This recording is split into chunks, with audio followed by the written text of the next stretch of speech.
Olá, minhas amigas e meus amigos. Na resistência pela democracia, pelo bem-estar social e contra o nazifascismo. Alegrias! Alegrias porque a Casa Grande acabou de declarar que Lula é inaceitável. Minhas amigas e meus amigos, a Casa Grande, a elite brasileira, através do que é considerado um dos seus mais progressistas representantes, não foi nem o velho da van, nem nenhum industrial reacionário, foi aquele que de 4 em 4 anos apoia Marina Silva para presidente. Ou seja, o dono da Natura veio de público dizer que Lula é inaceitável. Logo, se Lula é inaceitável para a Casa Grande e para os ricos, só pode ser aceitável para nós, trabalhadores e pobres. Pobres, sim, porque todo mundo que é trabalhador está a apenas 8 mil reais da miséria e a 8 milhões da riqueza. Outro dia eu vi uma frase muito interessante. Um sujeito disse ao outro: eu não sou rico, eu sou um pobre que tem dinheiro. Todos nós que trabalhamos, se perdermos o emprego, vamos para a miséria. É ilusão ser rico porque acha que tem uma televisão de 60 polegadas. Isso é só um objeto de consumo. E aí vem a Casa Grande dizer que Lula é inaceitável. Por que inaceitável?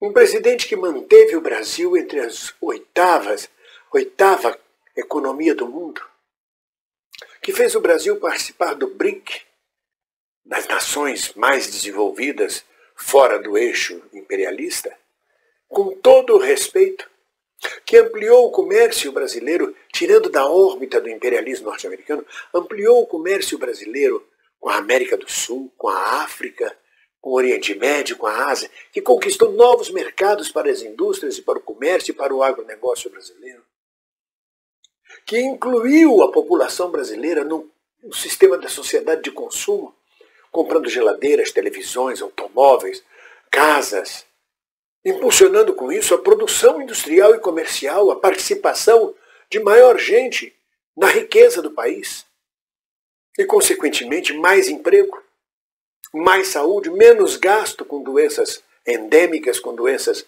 fatais, com gastos da saúde, usando de saúde preventiva. Por que essa gente não gosta do Lula? Que fez o Brasil ser respeitado internacionalmente, que levou Obama a dizer: este é o cara.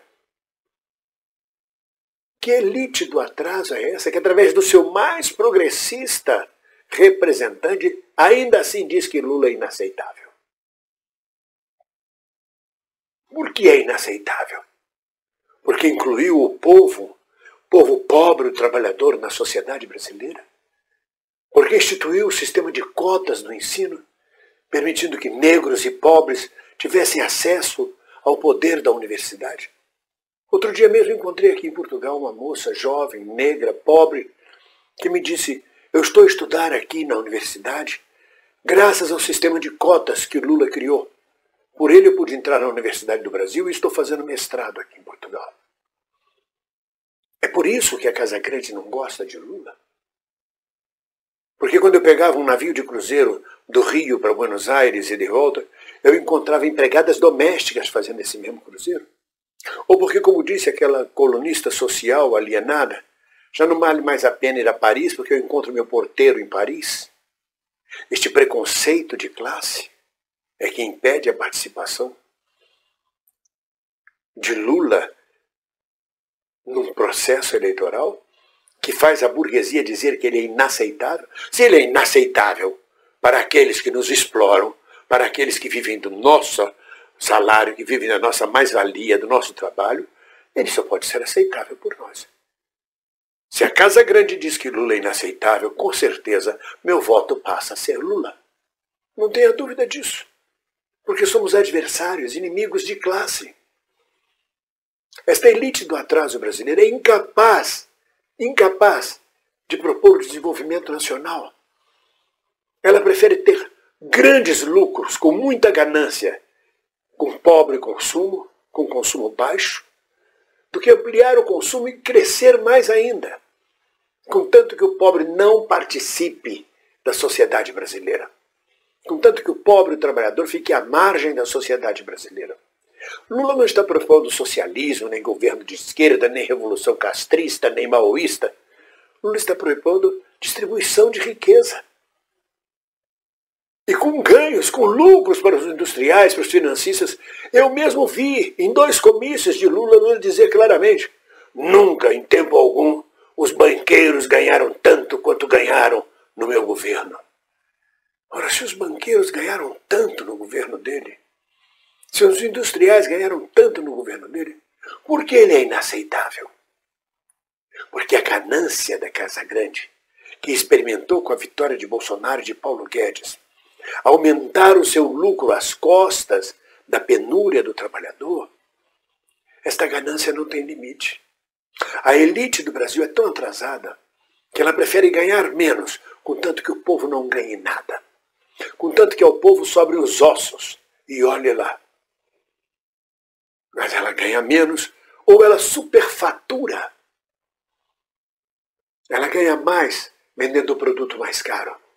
Como faz hoje a Apple, vendendo o iPhone mais caro do mundo. A Apple transformou-se na Lamborghini, no Porsche dos smartphones e dos aparelhos eletrônicos.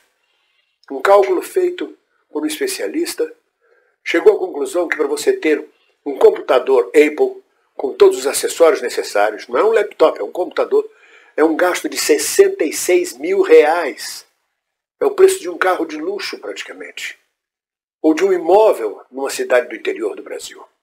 Isso para você ter apenas uma máquina na sua mesa. Essa opção os ricos fazem. Menos consumo, preços mais altos, só paga quem puder. O lucro continua. Lula quer distribuir essa riqueza. Distribuiu esta riqueza. A Casa Grande, através de um golpe contra Dilma, foi retirando todas as conquistas sociais dos trabalhadores. A volta de Lula significa a recuperação dos trabalhadores no cenário nacional. E isso a elite brasileira não aceita, mesmo através da palavra do que eles chamam do seu mais progressista representante, o dono da natura. Então, por experiência de vida, meus amigos, se a Casa Grande é contra, eu sou a favor. E não adiantou dizer que Lula era ladrão, que os filhos do Lula eram bilionários, nada disso. Está aí. Está aí claramente os offshores de Paulo Guedes, de Roberto Campos Neto e de muito mais gente, às custas do suor, da penúria do povo brasileiro. A Pandora's Offshore. É um absurdo. E esta mesma Casa Grande, esta elite, diz que Lula é inaceitável. Inaceitável é a exploração do povo brasileiro. Inaceitável é a fome. É ter de catar osso em caminhão. Inaceitável são 600 mil mortos para a glória dos negacionistas e lucro da saúde privada e das grandes empresas e das maracutaias de vacinas superfaturadas. Inaceitável é a perda dos direitos trabalhistas, da Previdência. Inaceitável é o roubo descarado de uma família. Inaceitável é o Brasil sendo destruído, a venda dos nossos tesouros nacionais, do nosso patrimônio, com a ameaça da venda da Petrobras e do Banco do Brasil. Isto sim é inaceitável. Esta Casa Grande, ela não é só opressora, ela é descarada, sem vergonha, gananciosa, ridícula, patética, inadequada e anacrônica.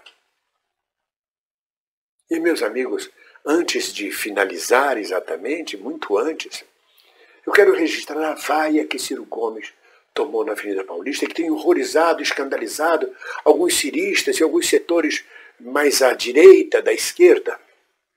Um absurdo, estamos em frente ampla, não podia ser vaiado, não podia ser agredido. Também acho. Mas foi o trânsfuga Roberto Freire, do Cidadania, que me disse há muitos anos atrás: bem-vindo em política, errou, paga na hora. E Ciro Gomes errou e continua errando, continua destemperado. Na véspera de ir para a Paulista, publicou um Twitter com fake news contra Lula, ainda assim atacando Lula pessoalmente e inventando histórias que Lula utilizava os jatinhos da Prevent Senior. E no dia seguinte ele vai falar para uma massa de centenas de milhares de pessoas que votam no Lula. Ele queria o quê? Ser aplaudido, acarinhado, carregado nos braços? Deixa isso para o Orlando Silva do PCdoB, para a Gleisi Hoffmann do PT, porque são políticos e precisam manter a frente ampla, mas a massa ninguém controla, a massa é emocional. A massa vaiou porque identifica em Ciro Gomes um adversário, uma pessoa que não se enquadra nos anseios da massa. E os anseios da massa é por um governo popular, por um governo de inclusão, por alguém com uma conversa clara pela esquerda, aquela massa que estava lá.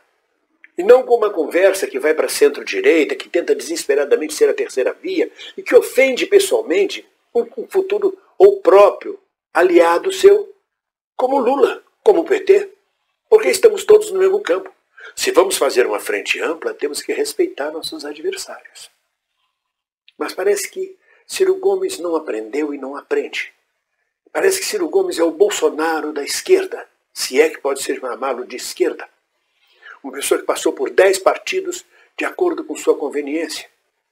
É profundamente desequilibrado politicamente. É desequilibrado. O político é um sujeito hábil. O político é um sujeito com jogo de cintura. Amplo diálogo. Não, ele age como Bolsonaro. Com desequilíbrio, com destemperança. Isso pode, como o Bolsonaro faz, seduzir um segmento da massa. Ciro pode seduzir um segmento da massa. Mas ele não tem o equilíbrio para isso. Ele que aprenda a se comportar. E será muito bem-vindo pela massa. Da minha parte, não vou ofender Ciro Gomes. Para mim, ele é um aliado na frente ampla. Mas eu não gosto de ouvi-lo destratar os demais aliados, inclusive o aliado como eu, que pretendo votar no Lula justamente por Lula ser declarado inaceitável pela elite do atraso. Eu não vi a elite do atraso dizer que Ciro Gomes é inaceitável. Portanto, Ciro Gomes é palatável para os ricos. Lula é que não é palatável. E se eu sou trabalhador, se eu sou pobre, é claro que eu vou estar do lado de quem é trabalhador e pobre.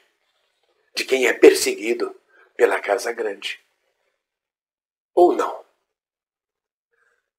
É um caso a pensar. De toda forma, minhas amigas e meus amigos, continuamos na luta.